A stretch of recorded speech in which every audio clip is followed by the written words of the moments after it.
Mesdames, Messieurs, bonsoir. Merci de votre fidélité. Bienvenue dans Soir de Cannes pour la 4e journée de cette 33e édition de phase finale de Cannes. Une journée qui ne passera pas inaperçue. Pour m'accompagner, débriefer les matchs du jour, je suis ravie d'avoir autour de moi Talla Fall, directeur de communication de Génération Foot et consultant S-Qualité du groupe Futur Média. Bonsoir Talla. Bonsoir Mam, bonsoir Cher, bonsoir aux téléspectateurs de la TFM. Et Cher Gueye is back, entraîneur de la SC Jaraaf. Bonsoir Cher. Bonsoir Mam, bonsoir Talla. Voilà, merci de nous accompagner. On connaissait le temps additionnel. Désormais, on va rajouter un nouveau mot dans la langue française, le soustractionnel.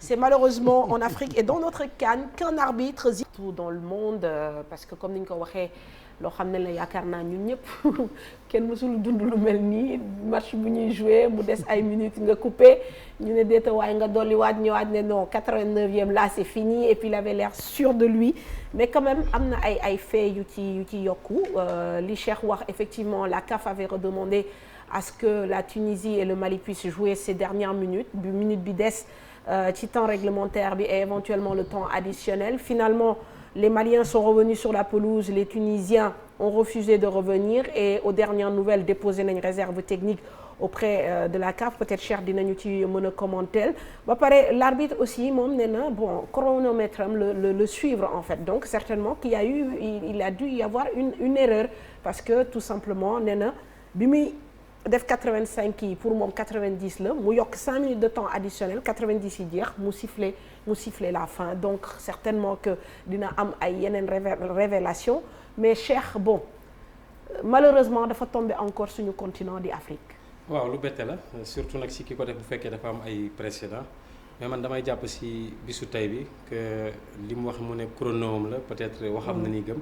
mais jàpp naa ne arbitre yi pour bañ erreur yooyu la plupart ils sont presque 2 chronos. benn boo xam la plupart li ngay daw ak temps bi ak arrêt de jeu yi la lay woon beneen bi peut-être temps bi nga xamante ni moo nekk si terrain bi. même bu loolu amee am nga 2 assistants yoo xamante ni mën nga sukkandiku si ñoom. ñu delloo si la. Il y a aussi le 4e arbitre, il y a aussi le commissaire du match.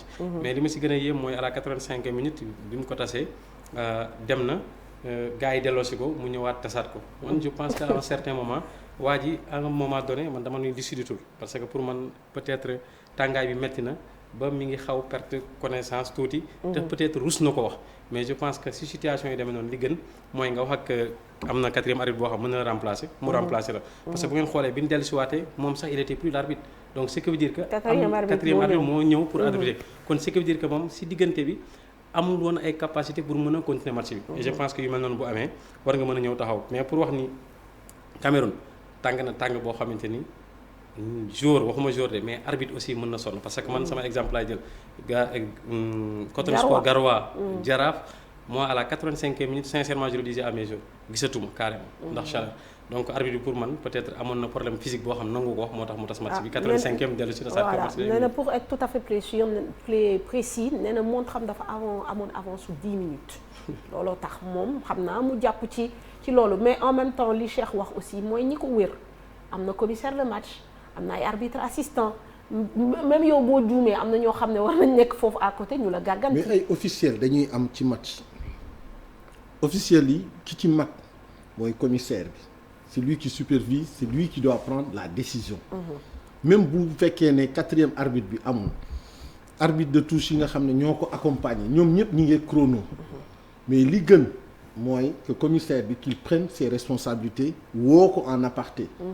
diisoo ak moom si sent que le gars n'est pas lucide. moom war na mën a jël décision wu changer arbitre bi jël 4e arbitre bi daal di ko jox match bi. mais tout ça man li ma jaaxal mooy loolu yëpp amul.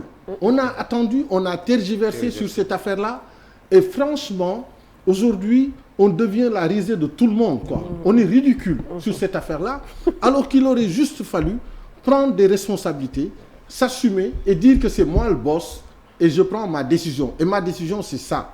C'est que l'arbitre on va le changer. On va mettre quelqu'un d'autre et il va continuer le match.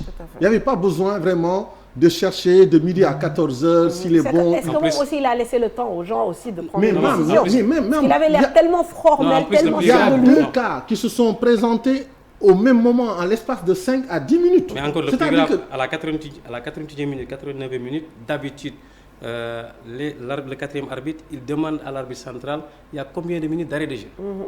Non, mais quand am na benn mais image, à aucun moment, j'ai pas vu qu'on a montré 4 minutes ou 5 minutes d'arrêt de jeu. capture si am na benn capture d'image boo xam ne day yëkkati loxo bi ne nii. 5 minutes genre 5 minutes. d'arrêt de jeu. Mais parce que sinon en fait aussi peut-être on peut lui accorder mais le bénéfice du superviseurs doute. yi dañ Voilà, fay c'est nekk ça, xam c'est nga ça. dafa xam nga football. Parce que 85e bi mu ngi nii moom pour moom jeex na. mais attends ñiy superviser match day am superviseur. ñi ñëw di superviser noter ci arbitre bi. dafay am commissaire de match. dafay am donc ñooñu ñëpp ce sont des officiels. Ils doivent pouvoir prendre des décisions. Et des décisions tu les prends pas comme ça nii da ngay ñëw décision ferme. ne lii la ñuy def parce que quand même nit bu ñu la jiitalee jox la ay responsabilités da nga koy assumer. Commissaire de match ak superviseurs yi dañu war a wàcc. ñëw ne ko lii la ñuy def. et puis on tranche dans le vif.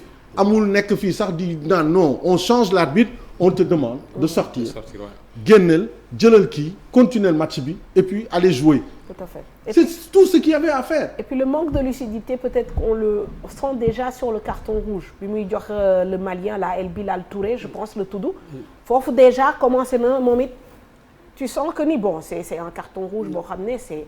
Il dit que il a été suspendu par la commission de discipline et non par la commission d'arbitrage. Éliminé ñu en quart de finale 2006 Égypte.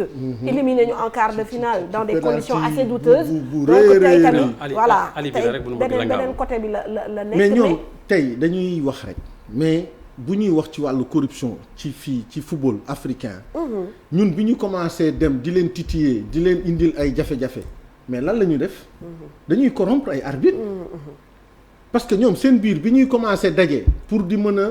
am confrontation ci yenn position yi à un moment donné di daje ci ay quart de finale coupe CAF wala quart de finale Ligue des champions mais ñoom seen bopp ci la ñu commencé xam ne kii arbitre bi dañ ko doon corrompre ñoom ñoo doon def loolu dañu daan éliminer parce que dañ daan corrompre arbitre donc tey bu fekkee ne lii dafa am bu ñu jël arbitre bi defe ne dañ ko corrompre ci dara le problème c'est de se remettre en question et c'est de dire par exemple est-ce que aujourd'hui il n'est pas temps de chercher des arbitres professionnels parce que football professionnel ay arbitres professionnels aussi tamit ñoo ko war ñu mën a def mais pourtant ñuy wax loolu mais fii lañ fi seetaan finale coupe arabe bi non demi-finale Algérie Qatar on a mis 15 minutes de temps d'arrêt de jeu pour permettre au Qatar d'égaliser devant l'Algérie.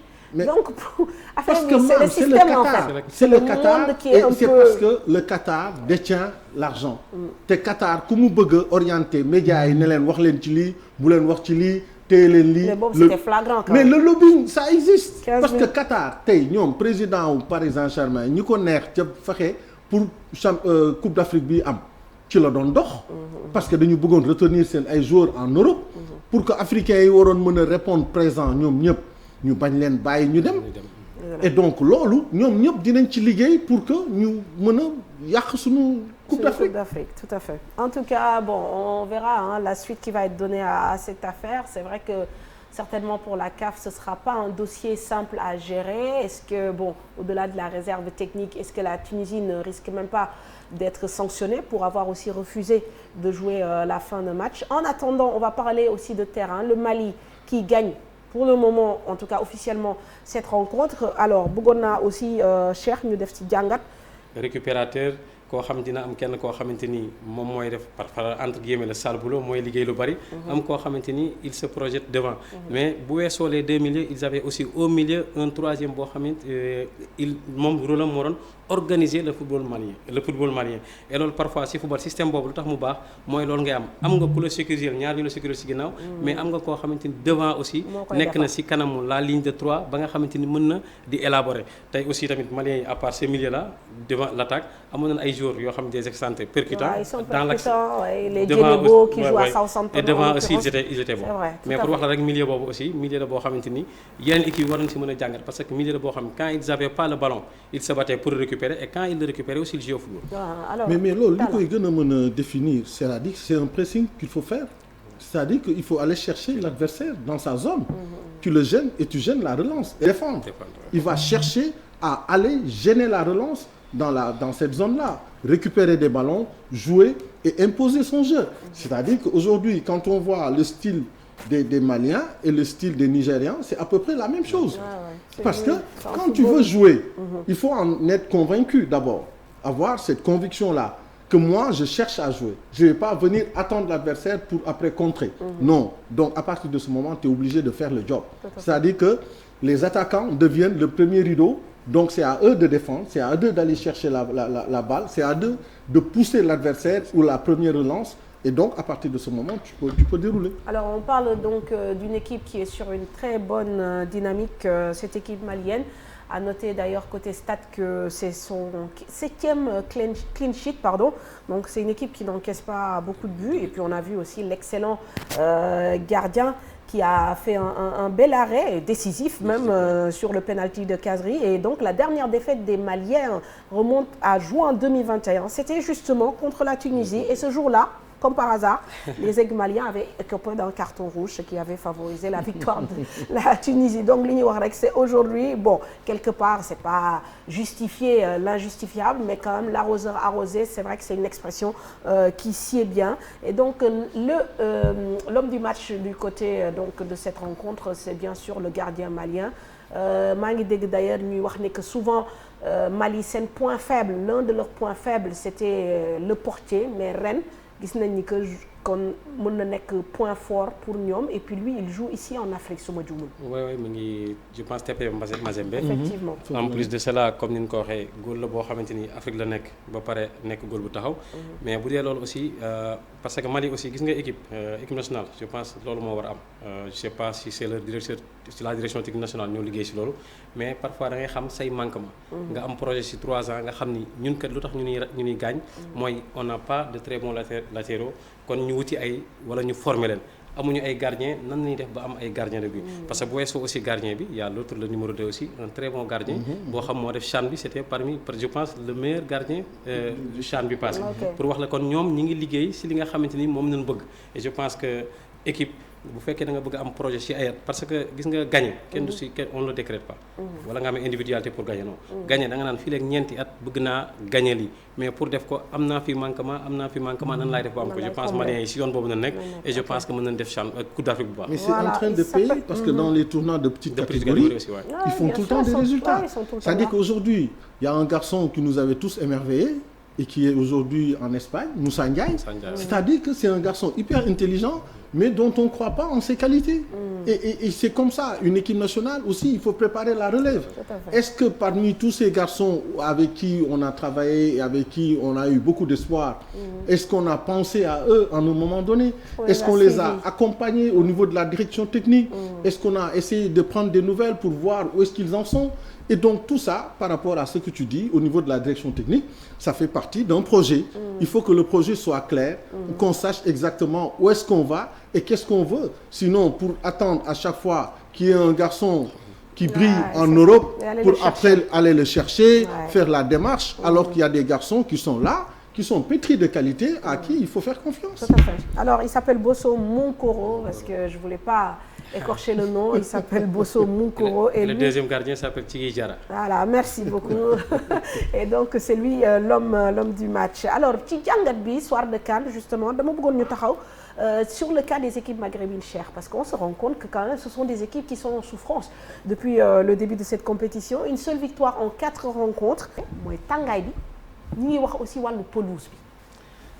man du may mën a nangu tàngaay ni pelouse parce que moi j'étais en Tunisie et j'étais aussi au Cameroun. De toute façon Garoua je sais pas peut-être les autres pelouses mais Garoua amul pelouse bu Tunisie boo xamante ne gën na baax Garoua si équipe yi mag yi nekk Tunisie que ça soit Sfax ou l'Espérance de Tunis pour wax la ni je pense ñoom li ñu ñàkk tey mooy complexe bi équipe yi amoon si ñoom moo deñ benn daan sonal si yenn phase yi pour si équipe yi nga xam ne dañuy football lu bari si seen couloir yi duñ ko mën a def parce que tey boo gisee tey ji démb muy Algérie muy ñeneen Algérie démb dem na ba indi loo xam bari lu ma ko gis ci match mooy benn façon sortie de balle boo xam presque ce sont les milieux de terrain pas ñu dugg entre les deux axes mais ñuy dem ci benn côté axe bi que ça soit l'axe droite l'axe gauche mais teewul équipe bi mu doon dajeel peut-être jot noonu na ko visionné ba nga xamante ni dina bàyyi waaju mu dem jël balle bi mais après lan la ci def pour wane rek ñoom difficulté yi ñu am tey mënu ma wax ni tàngaay bi parce que quoi qu'on puisse dire aussi Algérie y a des moments yoo xam ne tey tàng Tunisie y a des moments yoo xam ne tey tàng comme partout dafay tàng en Europe y a des moments yoo xamante ni les gens jouent sur 35 degrés c'est-à-dire léegi li nga xamante ni yow mosuñu la ëpp talent parce que sincèrement Afrique que ça soit Afrique noire ak dëkku naar yi mosuñu la ëpp talent mosuñu la ëpp aussi ay mënoon na la ëpp jumtukaay mais jumtukaay yooyu aussi ñun ñu ngi koy commencé am wàllu